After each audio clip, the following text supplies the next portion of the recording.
अस्सलाम वालेकुम नाज़रीन, आप यूट्यूब चैनल देख रहे हैं। मैं इमरान खान हूँ। अहम खबरें मैं आपके साथ शेयर करता हूँ। सबसे पहले जो बात मैं बड़े लंबे अरसे से कर रहा हूँ वो फिच ने भी की है। फिच क्या है? ये एक आलमी रेटिंग एजेंसी है। ये मुल्कों की रेटिंग जारी करती है मुख्तलिफ़ हवालों से, और ये जो टॉप 3 है दुनिया की रेटिंग एजेंसीज, उनमें से एक है फिच। फिच क्या कह रही है उसका एक छोटा सा स्टेटमेंट है, मैं आपके सामने रख देता हूँ ताकि क्लैरिटी आ जाएगी कि एक्चुअली प्रॉब्लम है क्या इस वक्त। फिच का ये कहना है कि पाकिस्तान तहरीक इंसाफ को अगर साइड लाइन किया गया तो, क्योंकि उनके मुताबिक जो पाकिस्तान में अक्सरियत है आवाम की वो पाकिस्तान तहरीक इंसाफ के साथ है और उन्होंने पाकिस्तान तहरीक इंसाफ को वोट डाला है। अगर पाकिस्तान तहरीक इंसाफ को साइड लाइन किया गया तो अवामी अदम एतमाद बढ़ जाएगा, जिससे IMF से मुआहदा करना मुश्किल हो जाएगा। आलमी इदारे फिच रेटिंग एजेंसी की रिपोर्ट आ गई है। अब भी अगर पाकिस्तान के अंदर लोगों को ये बात समझ ना आए और पाकिस्तान इस बात को समझने से कासिर रहे कि अवामी उमंगों के मुताबिक हुकूमत बनाने के फ़ायदे क्या है और अवामी उमंगों के ख़िलाफ़ हुकूमत बनाने के नुकसानात क्या है, तो फिर तो अल्लाह ही हाफिज़ है। अब आलमी इदारे भी ये कहना शुरू हो गए हैं, बैनुल अक़वामी मीडिया भी ये कह रहा है और हर तरफ से ये आवाज़ आ रही है कि बहुत बड़ी धांधली हुई है और अगर पाकिस्तान इसी धांधली ज़दा हुकूमत को बनाने की तैयारी करता है और मैंडेट ऐसे लोगों के हाथ में दे दिया जाता है जिन्हें लोगों ने वोट नहीं डाला, उन्हें रिजेक्ट किया है, तो फिर पाकिस्तान का निज़ाम आगे नहीं बढ़ पाएगा और मईशत के ऊपर बहुत बड़ा धचका लगेगा और उसका नुकसान ये होगा कि IMF के साथ आपका मुआहदा करना मुश्किल हो जाएगा। IMF के साथ अगर आप मुआहदा नहीं करते, आगे नहीं बढ़ते, तो पाकिस्तान के डिफ़ॉल्ट कर जाने के इम्कानात बढ़ेंगे। अल्लाह ना करे ऐसा हो। सेंस प्रिवेल करनी चाहिए और होना ये चाहिए कि जिनको वोट मिले हैं उन्हीं के वोट गिने जाएं। अब आ जाएं इस बात की तरफ कि एक और इलेक्शन मुकम्मल हो गया। मैं वो रिज़ल्ट भी आपके सामने रख देता हूँ। ये बहुत इम्पॉर्टेंट इलेक्शन था क्योंकि अली अमीन गंडापुर और उनकी पूरी फैमिली इसके अंदर इन्वॉल्व थी। ये फजलुर रहमान साहब के बेटे का इलेक्शन था और ये सीट फजलुर रहमान साहब की बड़ी मजबूत सीट हुआ करती थी और यहाँ से वो हमेशा इलेक्शन जीत जाते थे। अभी इस वक्त सूरत हाल क्या है कि 6 पोलिंग स्टेशंस ऐसे थे जहाँ पे दोबारा इलेक्शन करवाया गया, हालात ख़राब होने की वजह से पहले और मल्टीपल रीज़न से ये इलेक्शन वहाँ पे ताख़ीर का शिकार हुआ। बाकी इलेक्शन आ चुका था और जब इनके ऊपर आज पोलिंग करवाई गई तो सिचुएशन बहुत अजीब थी। हल्के से बड़ी अजीब अजीब इतलात आ रही थी। 20-20 हज़ार, 15-15 हज़ार में एक एक वोट ख़रीदा गया है, इतना पैसा खर्च किया गया इस हल्के के अंदर। और दूसरी जानिब जो पाकिस्तान तहरीक इंसाफ का आज़ाद उम्मीदवार था, हमायत याफ्ता दावर खान कुंडी, उसका मुकाबला था मौलाना फजलुर रहमान के बेटे असद महमूद से। अब दावर खान कुंडी के पास इतने पैसे ही नहीं है कि वो वोट ख़रीदे। मैंने थोड़े अर्सा पहले इस जो कॉन्स्टिट्यूंसी है उसका विज़िट भी किया था। अब ये 6 पोलिंग स्टेशन बाकी थे, वहाँ पे जब आज वोटिंग हुई है तो सूरत हाल कुछ ऐसे है कि फजलुर रहमान साहब का बेटा इलेक्शन हार गया और दावर खान कुंडी जो है वो इलेक्शन जीत गया। वोट पड़े हैं दावर खान कुंडी को 64,483, जबकि फजलुर रहमान साहब के बेटे को 63,900 वोट पड़े हैं। लगभग 500 से ज़ायद वोटों से ये शिकस्त हुई है फजलुर रहमान साहब के बेटे को। बड़ा क्लोज था, लेकिन फजलुर रहमान साहब की ये बड़ी मजबूत सीट हुआ करती थी और वो कभी सोच भी नहीं सकते थे कि उनका बेटा यहाँ से इस तरह इलेक्शन हार जाएगा। अभी अली अमीन गंडापुर एक कौमी असम्बली की नशिस्त को छोड़ेंगे, वहाँ से उनके भाई जिन्होंने इलेक्शन नहीं लड़ा जनरल इलेक्शन में, और इससे पहले वो MP भी रह चुके हैं, फैसल खान, और उन्होंने इलेक्शन लड़ना है वहाँ से। और फैसल खान जो है वो सूबाई वज़ीर भी रह चुके हैं खैबर पख्तूनख्वा में। अब MNA का इलेक्शन फैसल खान को लड़ना है और मेरे ख्याल में दोबारा फजलुर रहमान साहब का बेटा उनके मद्दे मुकाबिल आएगा उस सीट पे जहाँ से अली अमीन गंडापुर ने मौलाना फजलुर रहमान को शिकस्त दी थी। वो भी एक बड़ा इंटरेस्टिंग इलेक्शन होगा आने वाले दिनों में, देखते हैं उस इलेक्शन का क्या बनता है। लेकिन ये इलेक्शन एक मरतबा फिर फजलुर रहमान साहब ने बेशक एस्टेब्लिशमेंट को बहुत लताड़ा, बहुत सारे स्टेटमेंट ऐसे दिए जिससे उन्होंने बहुत सारे पोल खोल दिए, लेकिन पब्लिक में पजीराई नहीं मिली और उनके बेटे इलेक्शन नहीं जीत पाए। दूसरी जानिब फजलुर रहमान साहब इसका रिएक्शन क्या देते हैं, ये एक बड़ा सवाल है। क्या फजलुर रहमान साहब पहले से ज़्यादा अग्रेसिव हो जाएंगे या फजलुर रहमान साहब अपने मौक़िफ़ को बदलेंगे? ये चीज़ें हमें एक आधे दिन में पता चल जाएंगी। अगर उन्होंने कोई इंटरव्यू दिया और कोई नए कट्टे खोल दिए तो पता चलेगा कि फजलुर रहमान साहब किस रास्ते पर चल रहे हैं। पाकिस्तान तहरीक इंसाफ के लिए थोड़ी सी अच्छी खबर यह है कि उनके बंदे आज़ाद होना शुरू हो गए हैं। एक एक दो करके जो है वो लोग आज़ाद हो रहे हैं। गुजरात से खबर आई, वहाँ पे कुछ लोग आज़ाद हुए हैं, कुछ सेंट्रल पंजाब से लोग आज़ाद हुए हैं। लाहौर में एक दो लोगों की दोबारा इत्तला आई है, उनको आज़ाद कर दिया गया है अदालती फ़ैसलों के नतीजे में। तो अब ऐसा लगता है कि पाकिस्तान तहरीक इंसाफ के वर्कर्स ने जो बहुत सख्त और मुश्किल वक्त देखा था वो वक्त शायद ख़त्म हो रहा है और लोग बाहर आ रहे हैं। अलीम खान के मुकाबले में ज़ीशान नामी कैंडिडेट ने जेल से बैठकर इलेक्शन लड़ा था और अलीम खान साहब वो इलेक्शन जीत गए, लेकिन पाकिस्तान तहरीक इंसाफ का कहना है कि वहाँ पे धांधली हुई। अब ज़ीशान की आज रिहाई हुई है, निकलते ही उन्होंने अलीम खान पे अटैक किया है और वो ये कह रहे हैं कि इनके हलक से अपनी सीटें वापस निकालेंगे। लेट्स सी कि पाकिस्तान तहरीक इंसाफ किस तरीके से इस मूव को आगे बढ़ाती है। इस्लामाबाद से PMLN के लिए एक बहुत बुरी खबर है नवाज शरीफ साहब के लिए कि बड़ी मुश्किल से वो एक एक करके उनको सीट दिलाई जाती है, लेकिन इकट्ठी तीनों सीटें निकल गई मुस्लिम लीग नून के हाथ से इस्लामाबाद वाली। इस्लामाबाद हाई कोर्ट ने जो नोटिफिकेशन था कामयाबी का, PMLN के 3 उम्मीदवारों की कामयाबी का इस्लामाबाद से, वो मुअत्तल कर दिया है। पूरा इस्लामाबाद और इस्लामाबाद के सहाफ़ी ये गवाही दे रहे हैं कि यहाँ से इलेक्शन पाकिस्तान तहरीक इंसाफ के हमायत याफ्ता तीनों उम्मीदवार जीते हैं और 50-50 हज़ार की लीड से जीते हैं, जबकि PMLN के कैंडिडेट्स को यहाँ पे वोट नहीं पड़े। लाहौर में नून लीग के कायद नवाज शरीफ साहब को वोट नहीं पड़ रहे, तो वहाँ इस्लामाबाद में वोट पड़ने हैं, तो वहाँ इनको वोट नहीं पड़े और वोट ना पड़ने की वजह से ये बहुत पीछे रह गए। लेकिन धांधली करके PMLN के उम्मीदवारों की कामयाबी के नोटिफिकेशन जारी किए गए। अब अदालत आलिया ने, जो हाई कोर्ट है इस्लामाबाद की, उसने तीनों नशिस्तों के लिए इंतखाबी नताइज रोक लिए हैं, नोटिफिकेशन मुअत्तल कर दिए हैं। एक और बड़ी खबर वो ये है कि पाकिस्तान तहरीक इंसाफ ने अपने तमाम उम्मीदवारों को ये कह दिया और ये फ़ैसला हो गया कि सुन्नी इत्तेहाद कौंसिल, जो कि जमात है हामिद रज़ा साहब की, उस जमात के अंदर शमूलियत इख्तियार कर लें। अच्छा, शमूलियत इख्तियार करने की वजह क्या है? नंबर 1, ये सारे एक पार्टी के डिसिप्लिन में आ जाएंगे। जो भी आदमी उसके बाद बिकेगा या उसको ख़रीदने की कोशिश की जाएगी, सुप्रीम कोर्ट ऑफ पाकिस्तान के फैसले के मुताबिक उस पर डिफेक्शन क्लॉज लग जाएगी और वो अपनी कौमी असम्बली या सूबाई असम्बली की रुकनीत से फ़ारग हो जाएगा। यानी उसके बाद असम्बली की रुकनीत भी नहीं रहेगी और वो फ़ारग हो जाएगा और उसका वोट भी काउंट नहीं होगा अगर उसने किसी दूसरी पार्टी के हक़ में वोट डाला तो। लिहाजा जितने आज़ाद उम्मीदवार पाकिस्तान तहरीक इंसाफ की हमायत याफ्ता जीते हैं, वो सब के सब अपने बयान जमा करवा रहे हैं, बयान हल्फी दे रहे हैं और साहबजादा हामिद रज़ा साहब की जमात के अंदर शामिल हो रहे हैं। और इस तरह इनको दूसरा फ़ायदा ये होगा, एक तो ये सिलसिला रुक जाएगा ख़रीदो फ़रोख्त का, हॉर्स ट्रेडिंग नहीं हो पाएगी, बंदे अपनी पार्टी के डिसिप्लिन के पाबंद हो जाएंगे। दूसरा फ़ायदा पाकिस्तान तहरीक इंसाफ को ये होगा कि जो मखसूस नशिस्तें हैं ख़वातीन की और अक़लियतों की, ये बहुत बड़ी तादाद में, क्योंकि सबसे ज़्यादा सीटें पाकिस्तान तहरीक इंसाफ ने जीती हैं पाकिस्तान में, तो वो जो मखसूस नशिस्तें हैं वो इनको मिल जाएंगी। अब इसमें एक टेक्निकल चीज़ और सामने आ रही है, लेकिन जो कानूनदान है उनका ये कहना है कि कोई जमात मखसूस नशिस्तों के लिए दरख्वास्त या फ़हरिस्त जमा करवाए या ना करवाए, उसके पास ये राइट मौजूद रहता है और उसके बाद जितनी सीटें होती हैं उसके तनासुब से उसको मखसूस नशिस्तें मिल जाती हैं।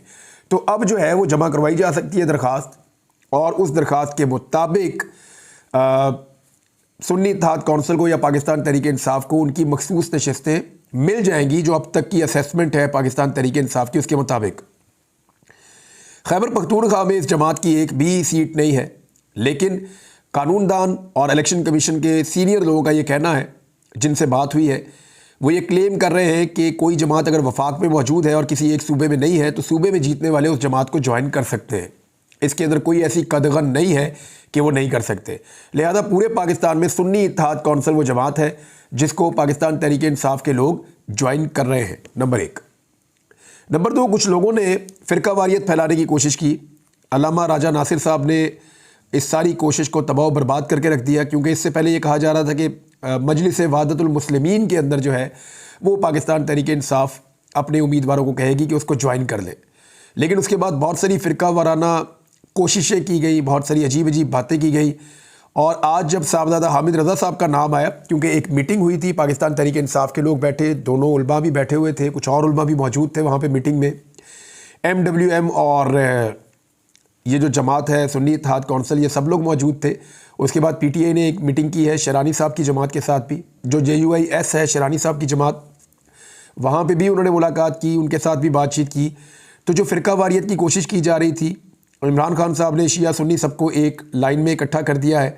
और ये तो एक कंट्रीब्यूशन है, एक तरह से आप ये समझें कि फ़िरका वारियत से आज़ाद करके सबको एक मोटिव के ऊपर इकट्ठा कर दिया है कि आपने जो पॉलिटिकल माफिया है पाकिस्तान के अंदर, उसको रोकना है, उसके रास्ते में बंद बांधना है।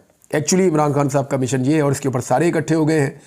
तो ये एक खुशाइन चीज़ है पाकिस्तान के अंदर। और अल्लामा राजा नासिर साहब ने खुद अपने मुंह से कहा और ख़ुद उन्होंने ये फरमाया कि ये फ़ैसला हमारा मुश्तरका फ़ैसला है और बहुत अच्छा फ़ैसला है। लिहाजा जो लोग फ़िरका वाराना ज़हनियत के मालिक थे उनके लिए बुरी खबर है कि सब ने एक्सेप्ट किया है और साहबजादा हामिद रज़ा साहब ने इलेक्शन कमीशन से रुजू भी कर लिया है और ये पाकिस्तान तहरीक इंसाफ का मसला भी हल हो गया है। अब मखसूस नशिस्तें मिलने का मामला है, अगर वहाँ से नहीं मिलेंगी तो इनको अदालत में जाना पड़ेगा। अगर काजी फ़ाइद ईसा साहब के सामने जाएगा तो फिर तो आप कुछ भी एक्सपेक्ट कर सकते हैं। लेकिन इंसाफ का तकादा यही है कि तहरीक इंसाफ के जो जीतने वाले उम्मीदवार हैं उनके तनासुब से उनको मखसूस नशिस्तें दी जाएँ। और इन मखसूस नशिस्तों के लिए पाकिस्तान तहरीक इंसाफ ने पेशावर हाई कोर्ट से रुजू भी कर लिया है और साथ ही साथ उन्होंने कहा कि मखसूस नशिस्तों के लिए कागजात जमा करवाए, जिन उम्मीदवारों ने इनकी स्क्रूटनी हुई है इनको एडजस्ट किया जाए। पाकिस्तान तहरीक इंसाफ लिस्टेड पार्टी है और मखसूस नशिस्तें हमारा हक है। यानी साथ ही साथ उन्होंने पेशावर हाई कोर्ट से ये रुजू भी कर लिया है। और साथ ही साथ पाकिस्तान तहरीक इंसाफ ने GDA से भी मुलाकातें की हैं। बड़े तूफ़ानी तरीके से तहरीक इंसाफ मुख्तलिफ सियासी जमातों के साथ राब्ते में आ रही है। जमात इस्लामी के साथ उन्होंने रब्ता किया है, तहरीक लब्बैक के लोगों के साथ रब्ता किया है। उन्होंने जो मजहबी सियासी जमातें हैं जैसे MWM है या सुन्नी इत्तेहाद कौंसिल है उनसे भी रब्ता किया है, शेरानी साहब की जमात से रब्ता किया है। अब GDA के साथ रब्ता जो है वो रिपोर्ट हो रहा है क्योंकि उनके खिलाफ बड़ा खौफनाक धांधला हुआ है। इंटीरियर सिंध में उन्होंने बहुत बड़ा एहतजाज भी किया है। तो GDA के जो मरकज़ी रहनुमा हैं सदरुद्दीन शाह राशिदी पीर साहब पगाड़ा, उनसे उन्होंने मुलाकात की और PTI सिंध के सदर हलीम आदिल शेख मिले हैं। डॉक्टर सफदर अब्बासी और सरदार अब्दुल रहीम और दीगर लोग भी इस मुलाकात में शामिल थे। यहाँ पे इन्होंने फैसला किया कि मिलकर एक लायामल बनाया जाए धांधली के ख़िलाफ़ और मिलकर एहतजाज किया जाए। एक और ख़बर नाज़रीन ये है कि जब दिल करता है पाकिस्तान में ट्विटर बंद कर देते हैं। यानी अब ऐसा लगता है कि हुकूमत को ये समझ आ रही है कि हर मसले का हल ट्विटर को बंद कर देना है। टिकटॉक को भी बंद कर देंगे, ट्विटर को बंद कर देंगे, फेसबुक को बंद कर देंगे, यूट्यूब को बंद कर देंगे। तो मेरे ख्याल में पाकिस्तान को 18वीं सदी में धकेल दिया जाए। दुनिया कहाँ से कहाँ पहुँच गई है, दुनिया चांद पे जा रही है और हम लोगों से इंफॉर्मेशन का हक छीन रहे हैं। सदर पाकिस्तान ने भी इसके बारे में बात की है, डॉक्टर आरिफ अलवी साहब। वैसे तो बहुत कम ही वो बोलते हैं, जिस वक्त बोलना होता है उस वक्त तो बिल्कुल नहीं बोल रहे होते और उनके ऊपर पाकिस्तान तहरीक इंसाफ के लोग बड़ी तनकीद भी करते हैं कि तहरीक इंसाफ के वोटों से वो सदर बने हैं और वो हक अदा नहीं कर रहे। तहरीक इंसाफ के लोगों को ऐसा लगता है। तो सदर पाकिस्तान ये कहते हैं ट्विटर बंद कर देते हैं जब चाहे, कि आपको कुछ पता ना चल जाए, आपको मालूमात ना मिल जाए। इस तरह के आइडियाज़ जो है वो पाकिस्तान में लाए जा रहे हैं। इंटेलेक्चुअल कैपेसिटी नहीं है पाकिस्तान के इदारों में कि वो लोगों को कायल कर सके। अगर कोई बंदा कोई बात करता है तो पुलिस भेज दी जाती है उसके घर में और उसको पकड़ लिया जाता है। तो आरिफ अलवी साहब ने सख्त तनकीद की है इस पॉलिसी के ऊपर कि जहाँ पे सोशल मीडिया की बंदिश से चीज़ों को कंट्रोल करने की कोशिश की जा रही है। ये एक ऐसा रास्ता है जिससे दुनिया पाकिस्तान को मज़ीद शक की नज़र से देखती है कि इस मुल्क में ऐसा ज़रूर कुछ हो रहा है जिसकी वजह से ख़बरों को दबाने के लिए मकामी मीडिया पे वैसे ही दबाव डाला जाता है और जो बैन अवी मीडिया वहाँ पे मौजूद है उसकी रसाई बंद कर दी जाती है। स्पेशली जो सोशल मीडिया उसकी रसाई बंद कर दी जाती है।